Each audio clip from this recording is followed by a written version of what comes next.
Well, we're looking at chapter 3. Nebuchadnezzar decides to make this big giant statue. Big mistake. But anyway, let's look at what happens. Nebuchadnezzar made an image of gold whose height was 60 cubits and breadth was 6 cubits.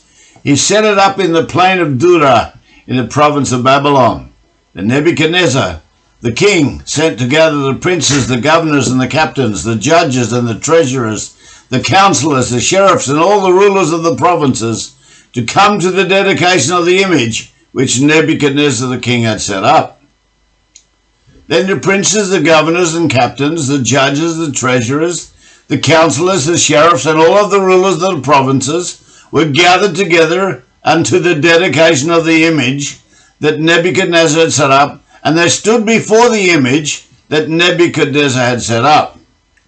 Then a herald cried out aloud, "To you it is commanded, O people, nations and languages, that at what time you hear the sound of the cornet, the flute, the harp, the sackbut, the psaltery, the dulcimer, and any other kind of musical instrument, you fall down and worship the golden image of that Nebuchadnezzar had set up."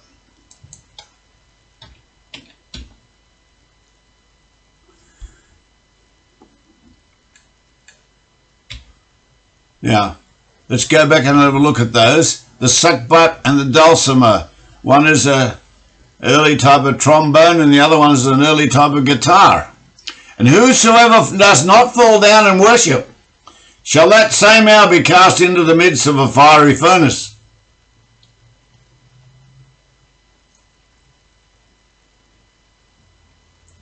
Therefore, at that time, when all of the people heard the sound of the cornet, flute, harp, sackbut, psaltery, and all kind of music, all of the people of the nations and the languages fell down and worshipped the golden image that Nebuchadnezzar the king had set up.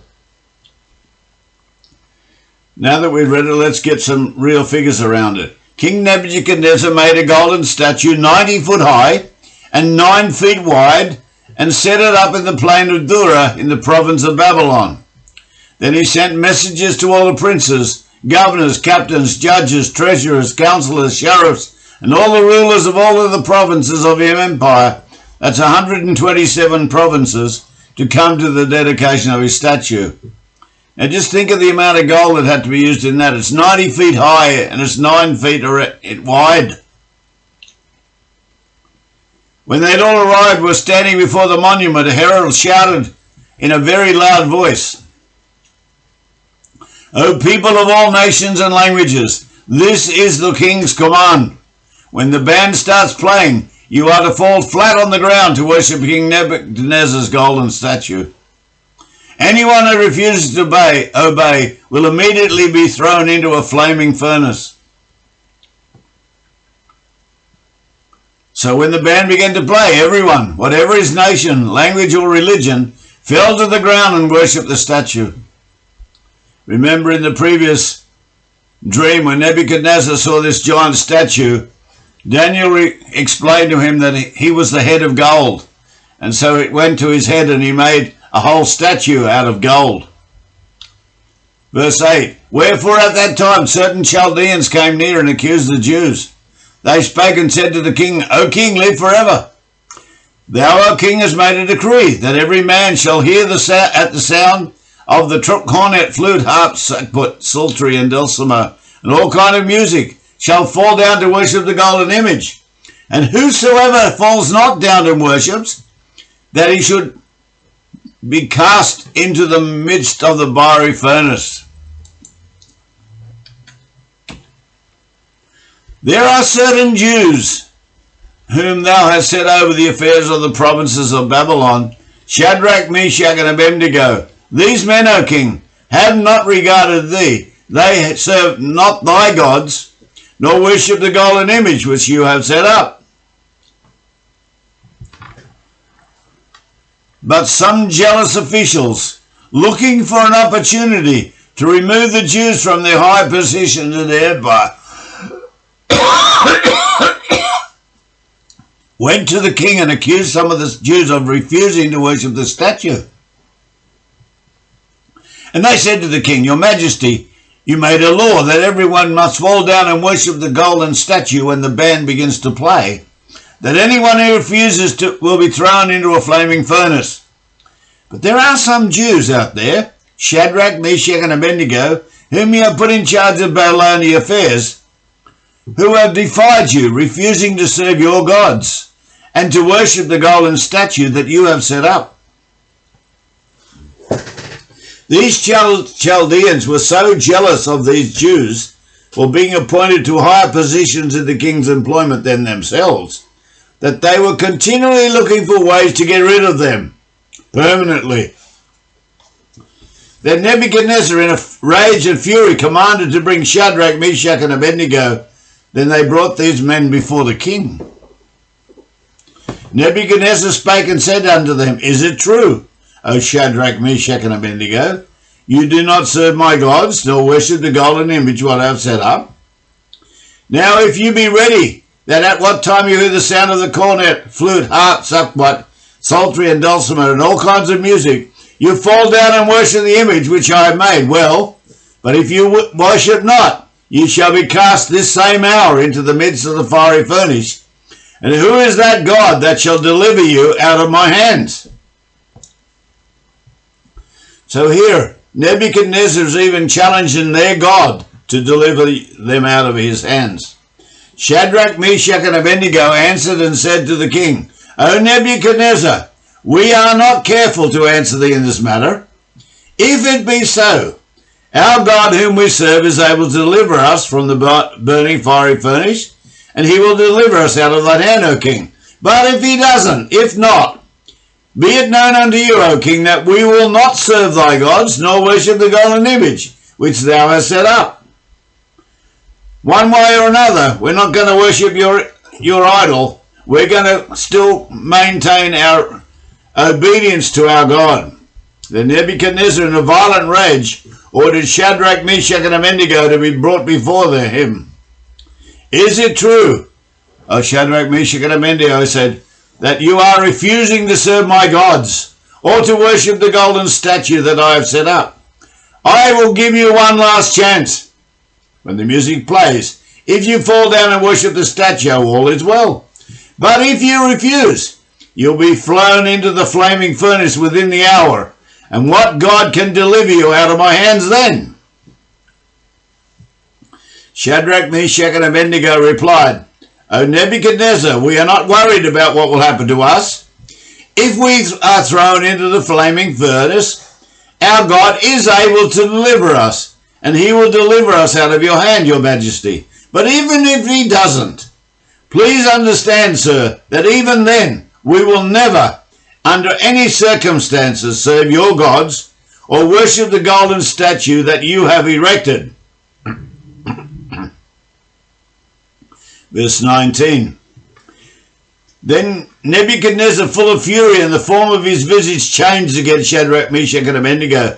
Therefore he spoke and commanded that they should heat the furnace 17 times more than it won't be heated. Now, in the old King James it says 17 times, but in the newer translations and in most other Bibles it says 7 times hotter.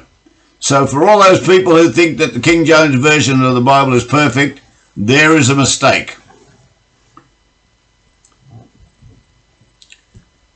Daniel chapter 3 verse 19. You can check your Bible and see whether it says 17 times or 7 times.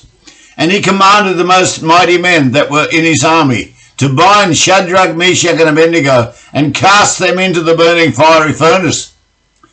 Then these men were bound in their coats, their hosen and their hats, and their other garments, and were cast into the midst of the burning fiery furnace.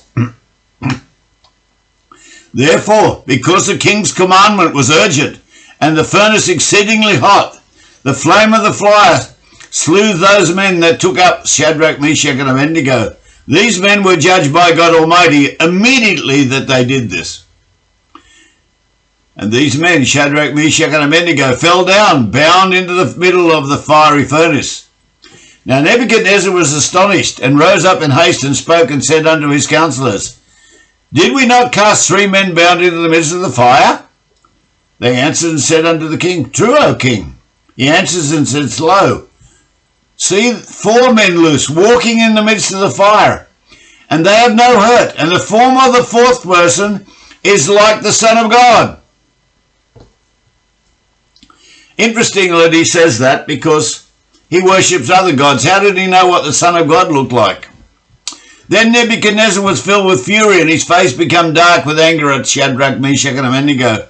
The demon inside him physically manifested himself. He commanded that the furnace be heated up 7 times hotter than usual, and called for some of the strongest men in his army to bind up Shadrach, Meshach, and Abednego, and to throw them into the fire.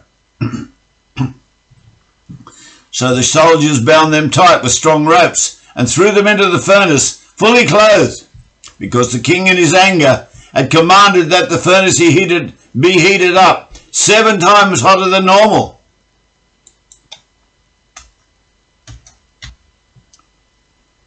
The flames leaped out when the furnace door was opened, and killed the soldiers as they threw him in. God judges these soldiers immediately for their unrighteous actions. So Shadrach, Meshach, and Abednego fell down bound in the roaring flames. But suddenly, as he was watching, Nebuchadnezzar jumped up in amazement and exclaimed to his advisers, Didn't we throw 3 men in the furnace? And they replied, Yes, we did indeed, your majesty. Well, look, he said, I see 4 men, unbound, walking around in the fire, and they're not even hurt by the flames. And the 4th man looks like the Son of God. Then Nebuchadnezzar came to the mouth of the fiery furnace and spoke and said, Shadrach, Meshach, and Abednego, your servants of the Most High God, come forth and come hither. Then Shadrach, Meshach, and Abednego came forth out of the midst of the fire. And the princes, governors, and captains, and the king's counselors being gathered together, saw these men upon whose bodies the fire had no power, nor was a hair of their head singed, neither their coats changed, nor the smell of fire that passed on them. Then Nebuchadnezzar spoke and said, Blessed be the God of Shadrach, Meshach, and Abednego, who hath sent his angel, and delivered his servants that trusted in him, and have changed the king's word, and yielded their bodies that they might not serve, nor worship any god except their own God. Therefore I make a decree, that every people, nation, and language, which speaks anything amiss against the God of Shadrach, Meshach, and Abednego, shall be cut in pieces, and their house shall be made a dunghill, because there is no other God that can deliver after this sort. Then the king promoted Shadrach, Meshach, and Abednego in the province of Babylon. Nebuchadnezzar came as close as he could to the open doors of the flaming furnace and yelled out, Shadrach, Meshach, and Abednego, servants of the Most High God, come out, come out. So the 3 of them stepped out of the fire. So all the princes, governors, captains of the guard, and the king's counselors crowded around them, and saw with their own eyes that the fire had not touched them. Not even a hair was singed off their heads. Their coats were unscorched, and there was not smoke smell upon them. Then Nebuchadnezzar said, Blessed be the God of Shadrach, Meshach, and Abednego, for he has sent an angel to deliver his trusting servants, when they defied the king's commandment and are willing to die, rather than serve or worship any god except the Most High God. Therefore, I make a decree that any person of any nation, language, or religion who speaks a word against the Most High God of Shadrach, Meshach, and Abednego shall be torn limb from limb. They'll be drawn and quartered, and his house destroyed in a heap of rubble. No other God can do this, what this one has done. Then the king gave promotions to Shadrach, Meshach, and Abednego, so that they prospered greatly in the province of Babylon. Now let us draw some similarities in today's society. In 2019, When the COVID outbreak occurred and mandatory vaccinations were introduced, many people refused to have the vaccinations and as a result suffered dismissal from their jobs and were persecuted as being spreaders of the disease. Now, of course, we know that the COVID vaccine doesn't stop the spread of the disease anyway. Then various governments passed laws that large groups of people were forbidden to assemble, and churches were not permitted to conduct services or even sing on live Zoom church sessions. Pastors who refused to obey were persecuted, and some were even put in prison. I did not see one Shadrach, Meshach, or Abednego among the church leaders who were prepared to put their lives on the line, refusing to comply with an unjust law, and having enough faith to believe that God, through Jesus, would protect them. Maybe they have all lost their first love.